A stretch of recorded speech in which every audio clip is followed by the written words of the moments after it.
আসসালামু আলাইকুম। আশা করি সবাই ভালো আছেন। আমি সাইফুদ্দিন অপূর্ব। গত 6 মাসে বাংলাদেশ থেকে প্রায় 1,33,000 কোটি টাকা সুইস ব্যাংকে জমা রাখা হয়েছে। ভাবুন একবার, যদি শুধুমাত্র সুইস ব্যাংকে বাংলাদেশ থেকে 1,33,000 কোটি টাকা জমা রাখা হয়, পৃথিবীর বিভিন্ন দেশে বহু ব্যাংক আছে, না জানি বাংলাদেশ থেকে কি পরিমাণ টাকা পৃথিবীর বিভিন্ন দেশের ব্যাংকে জমা রাখা হয়েছে, পাচার হয়েছে। এই বাংলাদেশ কি আমরা চেয়েছিলাম? আমরা অবশ্যই এই বাংলাদেশ চাইনি। আজকের বাংলাদেশ লুটপাটের, চুরি, ছিনতাই, রাহাজারি, যে যাকে ধরে মব জাস্টিসের মাধ্যমে মেরে ফেলা হচ্ছে, এই বাংলাদেশ আমরা চেয়েছিলাম। আমার খুব দুঃখ হয়, এখন আলেম সমাজ এগুলো নিয়ে কথা বলে না। এখন কোনো TV news channel daily daily এখন শেয়ার বাজার নিয়ে কথা বলে না। শেয়ার বাজার তো শেষ, লুটপাট করে সব শেষ করে দিচ্ছেন। এখন আর কেউ রিজার্ভ নিয়ে কথা বলে না। এই হচ্ছে আমাদের মিডিয়া, আমাদের আলেম সমাজ এগুলা নিয়ে কোনো কথা বলেন না এখন।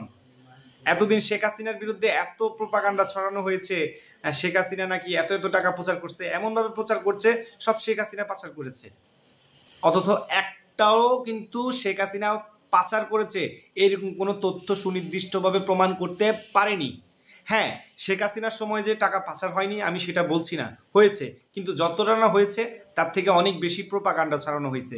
তো আজকে এই উপদেষ্টারা কি জবাব দিবেন জনগণের কাছে?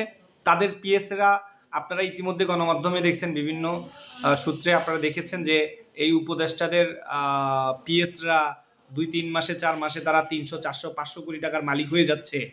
শুধুমাত্র যেটা প্রমাণ হয়েছে 500 কোটি টাকা তাদের পিএসরা মালিক হয়েছে, সেটাই আপনারা জানেন।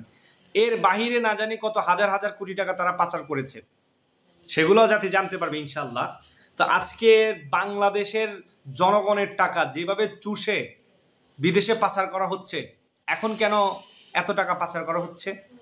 ইনশাল্লাহ এর বিচার বাংলার জনগণ একদিন করবে। বাংলার জনগণ হারে হারে টের পাবে যে শেখ হাসিনা বাংলাদেশের জন্য কি ছিল। আজকের এই বাংলাদেশ আমরা দেখতে হচ্ছে। শেখ হাসিনা যদি ক্ষমতায় থাকতো হয়তো আপনারা বুঝতে পারতেন না। আপনারা যাদেরকে জাতির বীর মনে করেছেন, এই সমন্বয়ক এবং উপদেষ্টারা যে কি পরিমাণ মিথ্যাচার করেছে, আপনারা এখনও তাদেরকে ভাবতেন যে তারা জাতির বীর সন্তান, তারা মনে হয় দুধের দোয়া তুলসী পাতা। আজকে তারা ক্ষমতায় বসেছে।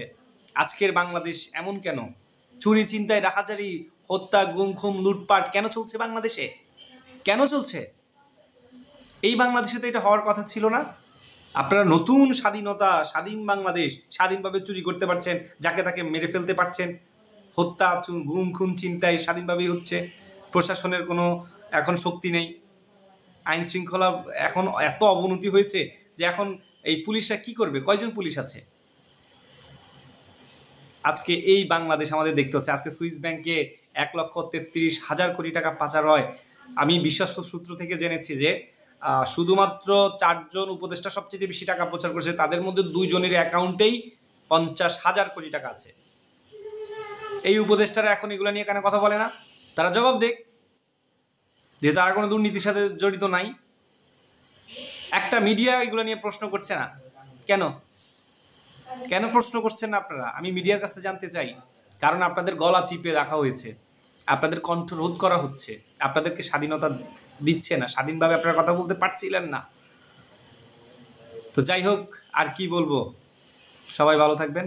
আসসালামু আলাইকুম।